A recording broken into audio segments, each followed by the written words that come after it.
আসসালামু আলাইকুম। সবাই কেমন আছেন? আশা করি সবাই অনেক ভালো আছেন। আলহামদুলিল্লাহ আমি অনেক ভালো আছি। তো আজকে আমি ঘরে থাকা সামান্য কিছু উপকরণ দিয়ে চিংড়ি মাছ ভুনা করছিলাম। সেই রেসিপিটাই আপনাদের সঙ্গে শেয়ার করব। আশা করি সবার অনেক ভালো লাগবে। তো আমার ভিডিওটা ভালো লাগলে সবাই সাবস্ক্রাইব করে দিবেন এবং লাইক করে দিবেন। আমার চিংড়ি মাছ রান্নার জন্য আমি এখানে বড় সাইজের চিংড়ি নিয়ে নিছি। তো আমি এখানে 10টার মতো চিংড়ি মাছ নিছিলাম। এর মধ্যে আমি হলুদ আর লবণ দিয়ে চিংড়ি মাছটা সামান্য একটু ভেজে নিব। তো আমি একটা কড়াইয়ে সামান্য একটু সয়াবিন তেল দিছি, তারপর তার মধ্যে আমি চিংড়ি মাছগুলো দিয়ে দিছি। এটা বেশি ভাজা যাবে না, হালকা ভাজলেই হবে। বেশি ভাজলে চিংড়ি মাছটা শক্ত হয়ে যায়। আমি ওই তেলের মধ্যে আরও একটু তেল দিয়ে দিলাম। দেওয়ার পরে এখানে আমি বেশ কিছুটা পেঁয়াজ দিয়ে দিছি।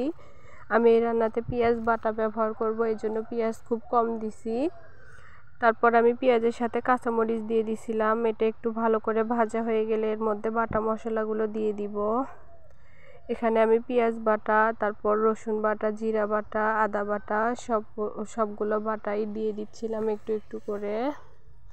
তো পেঁয়াজ বাটা দিলে চিংড়ি মাছের গ্রেভিটা অনেক ঘন হয়, এই জন্য আমি পেঁয়াজ বাটা দিছি। আপনারা চাইলে পুরো পেঁয়াজ কুচি কুচি করে কেটে রান্না করতে পারেন। এর মধ্যে আমি লবণ, হলুদ আর সামান্য একটু মরিচের গুঁড়াও দিয়ে দিছি কালারের জন্য। তারপর আমি মশলাটা ভালোভাবে কষিয়ে নিব। তো মশলাটা ভালো করে কষানো হয়ে গেলে এর মধ্যে মাছ দিয়ে দিব। মশলাটা কাঁচা গন্ধটা চলে যাওয়া পর্যন্ত মশলাটা কষিয়ে নিতে হবে। মশলাটার থেকে যখন তেল ছেড়ে আসবে তখন এর মধ্যে চিংড়ি মাছগুলো দিয়ে দিতে হবে। আমি চিংড়ি মাছ দিয়ে ভালোভাবে মশলাটার মধ্যে নাড়িয়ে নিছি। তারপর এর মধ্যে মাঝখানে আমি একটু গরুর দুধ দিয়ে দিব। চিংড়ি মাছ দুধ দিয়ে বা নারকেল দিয়ে রান্না করলে কিন্তু খুবই মজা লাগে খেতে। তো আমি এর মধ্যে একটু দুধ দিয়ে দিব।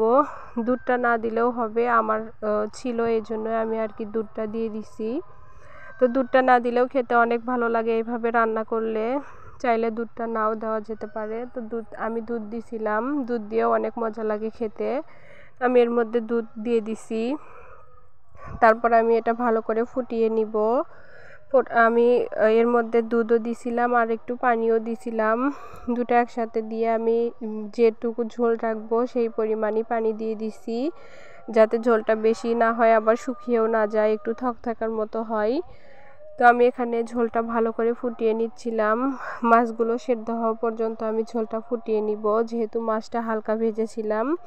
তো আমার রান্নাটা হয়ে গেছে। আমার রান্নাটার কালারটা অনেক সুন্দর আসছিল। আমার ভিডিওটা যদি আপনাদের কাছে ভালো লাগে তাহলে বেশি বেশি করে সাবস্ক্রাইব করে দিবেন। এই পর্যন্তই, ভালো থাকবেন সবাই। আল্লাহ হাফেজ।